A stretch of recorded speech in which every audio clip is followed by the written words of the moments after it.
just so that we can put to rest this issue of waivers, because it's been going back and forth. Will the former president be okay that if we draft the waiver now, that it be signed today instead of tomorrow? Will you be fine with that, Mr. President? Anong kapalit, sir? Hindi. Sampalin ko siya sa publiko. Hindi. Wala naman. Ngayon na. Wala pong ganunan. Mr. Chairman. I'll give you a no. Sampalin ko sa Mr. Chairman. Session suspended. Session suspended.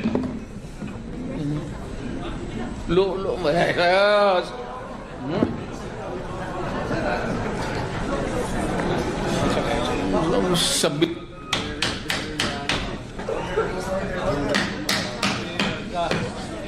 Pero ito po yan. Nakita nyo po kanina nung sinabi ni Chairman Suarez na kung pwede siyang pumirma, ano hong ginawa niya, nang gulo siya, no? Pero baka pwedeng ibalik natin dun sa issue na pipirma siya ng waiver.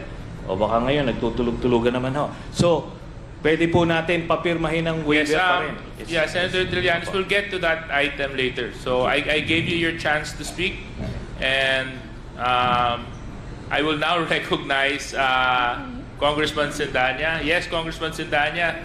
Thank you. May I interrupt? Mr. Chairman. Just one moment. I was not sleeping. I was praying I hope for his soul. I hope I was included in your prayers, former President Nagdarasal Duterte. po ako. Hindi ako nagtutulog. Okay. Yes, Chairman Paduano. Mr. Chairman, since Mr. Chair, I am more particular on the case that you just have recently filed, Yes. the 6.4 million shabu, and that was filed before the Department of Justice, correct? Opo, yes, Mr. Chairman. May we know, Mr. Chair, what is the status of this case pending before the DOJ? Ngayon po, nasa case build-up stage siya. Pero ano po ito, no? Open and shut case ito dahil yung ibang involved dito na akusado ay actually na-convict. So they will just be using the same set of evidence. Pero this time, it will include ito na mga ibang mga personalities na hindi nasama dun sa unang kaso, Mr. Chairman. And aside from Mr. Chair, Congressman... may I interrupt? If this is an open and shut case, why is there a build-up until now? Dahil Nagmamakawa ako sa Diyos na i-file na. Dispense with the investigation, file the case in court. darating po tayo dyan, Mr. Chairman. Pero ito po, no, buti nga yung anak niya na drug lord at saka yung ano niya, son-in-law That ay would be, ano, I take exception to that statement, Mr. Chair. Please, It is not fair. And it's my opinion. mischievous It's my statement. opinion. Ikaw nga pinapapatay mo yung mga suspected. session suspended. Wala ka na. Ano? Oh, Sani. Huwag, Sani. Huwag kang mag-ate rito ng ganyan. You do not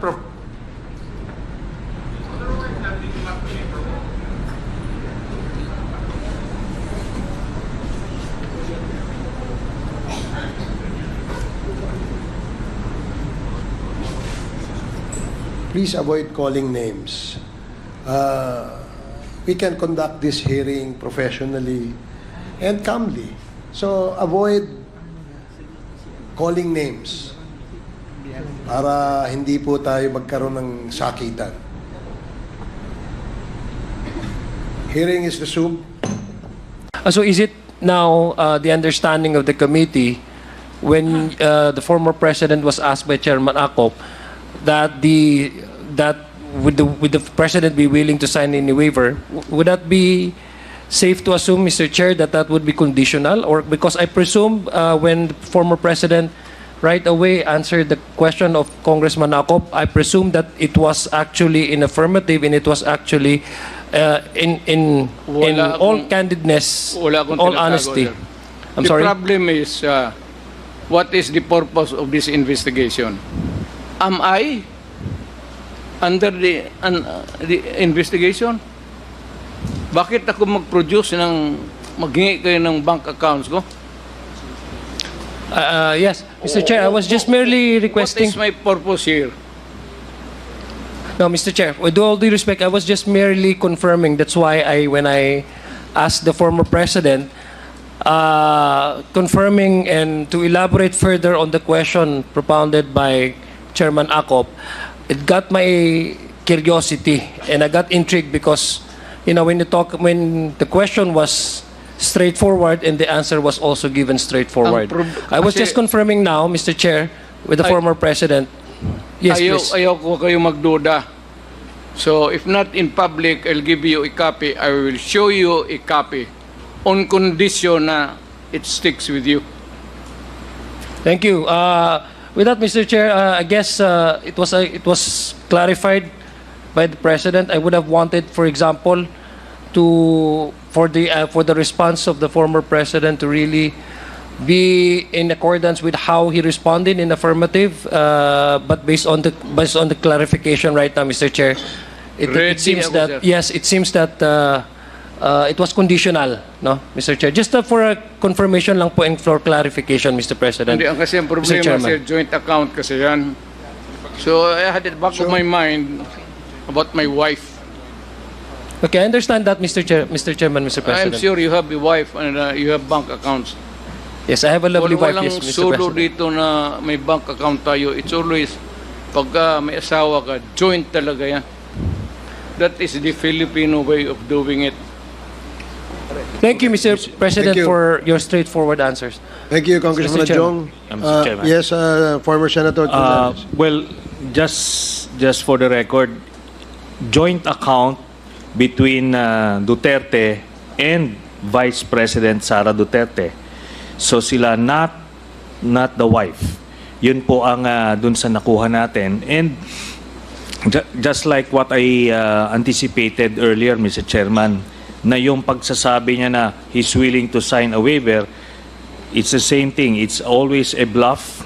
Ngayon, yung sasabihin niya, sasampalin daw ako, pipirma siya ng waiver, sige po, pwede, papayag ako, sampalin niyo ako, pero pirma muna kayo sa waiver. Hindi pa Mr. rin. Chair, So, it's a Mr. Chair, the point of order, just to maintain decorum in this proceeding, and just to be fair, may we request the former senator not to provoke any resource persons because that won't do any good to anyone. I apologize, Please, Mr. thank you Chairman. very much, Mr. Chair. Naaral din po ba kung posible na meron ding ibang sources yung pumasok na mga pera na yon maliban sa drug money? Kasi gusto natin ma-verify po talaga if ever nga, halimbawa, matris po na may ibang mga income sources, legitimate man or illegitimate o kung ano man, maliban sa drug money. Naaral din po ba yung ganong possibility? Noong una, yun po ang kinoconsider namin, no? Kaso nga, based dun sa testimonya ni Arturo Las Cañas na sinubmit sa ICC, itong si Sammy Uy at si Michael Yang, sila po yung kumaga mag-partner, ano? Siya yung parang nagpa-front. Tapos tinignan namin yung mga negosyo nito ni Sammy Uy. Hindi siya pwedeng mag-yield ng ganong dividendo na 40 to 50 million every 6 months na dinidistribute. Yung pa lang yung nakita natin doon sa paper trail. Tapos doon sa sinabi niya na ilang instances doon mismo sa isang Shabu laboratory, doon sa involvement nito ni Sammy Uy, lumiwanag po sa amin na drug-related yung mga pumasok na pera dito kay Mr. Duterte. Kaya nga, pinoproteksyonan niya ng todo. Nakita nyo, di ba? Ayaw pumirma ng waiver kahit ito na, sasabihin niya, babawiin niya because ando doon lahat ng sikreto. And sabi ko nga, na-validate na po ito ng Anti-Money Laundering Council through the Ombudsman na nakakuha rin ng same set of documents. Then, ultimately, in an impeachment court and the criminal court, lalabas po yan. No? Lalabas po yung mga ganan kasi may mga exemption sa bank secrecy law yung itong criminal investigations sa korte. Yun po, Mr. Chairman. Thank you, Mr. Chair. I respond. Mr. Chair, I have Alam mo, other it's questions. taking eternity Gusto ko for, munang i-address Dali lang. dire-diretso kay 1 minute Senator suspension. Tamaan eh.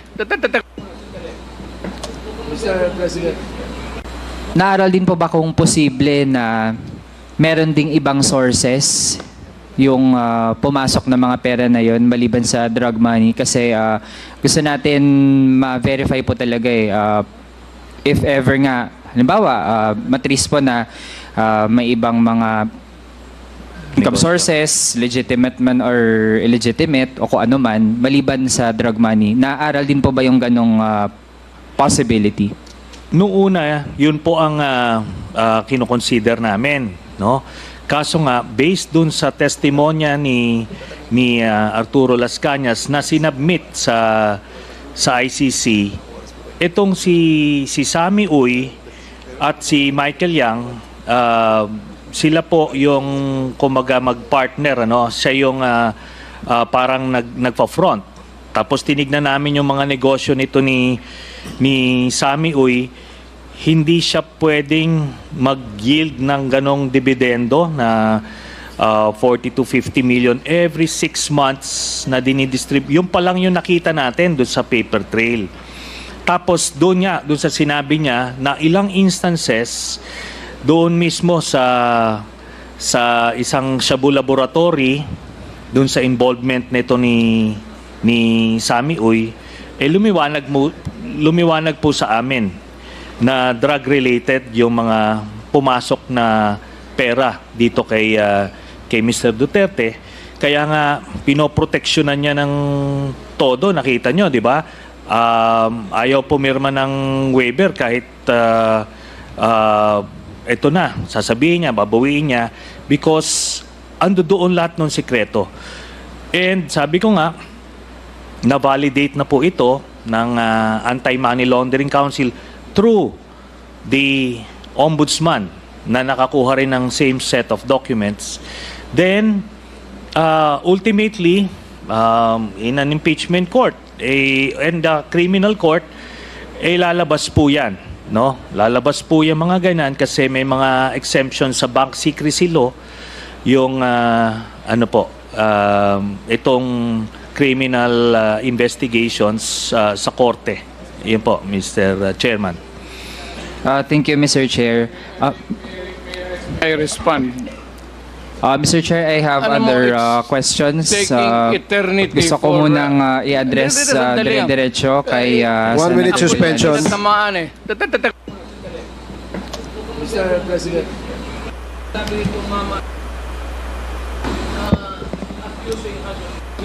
You're suspended.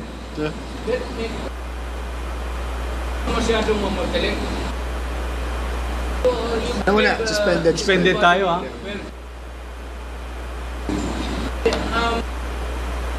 Executing an affidavit. Mr. President, suspended po. Suspended po tayo for the meantime, Mr. President. In favor sa tulong. Tignan ninyo yung bangko ko. All over the Philippines. Bank check. All bank. Suspended po tayo. Kaya nga dyan.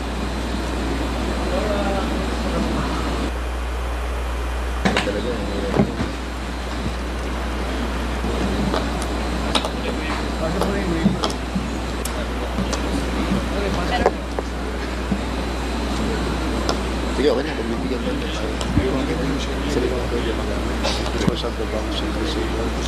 Hearing is resumed. Mr. Chair, if the committee would like to hear first from the former president, I would indulge in that. Ano mo, bawal yan to reveal a bank account, even piso lang yan, or 1 billion. Ano mo ba yan? You make it public here. Hindi mo ba alam that I could charge you for that alone? That single statement, I can send you to prison. I guarantee you. Hindi mo ba alam yan?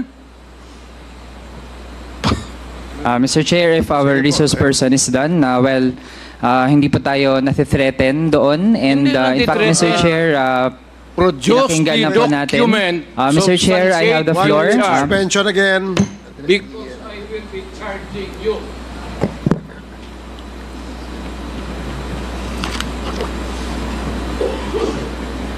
Nakakatuwa ng record ng isang tao. What gave you that right? Ikaw pa? Ano ka man? Sino bang niluloko mo dito? You go home and plant whatever you want to plant. Ayaw kong sabihin.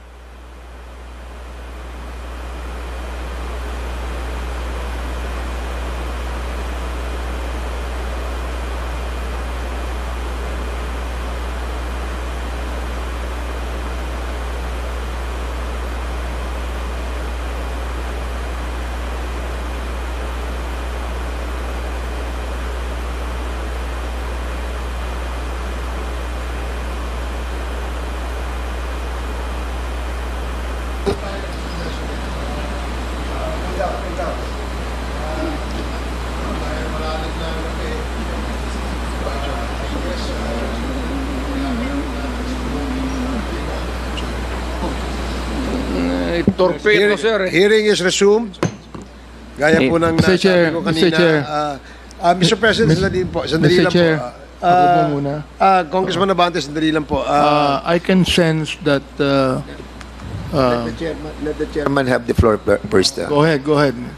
Ano, nakalimutan ko tuloy.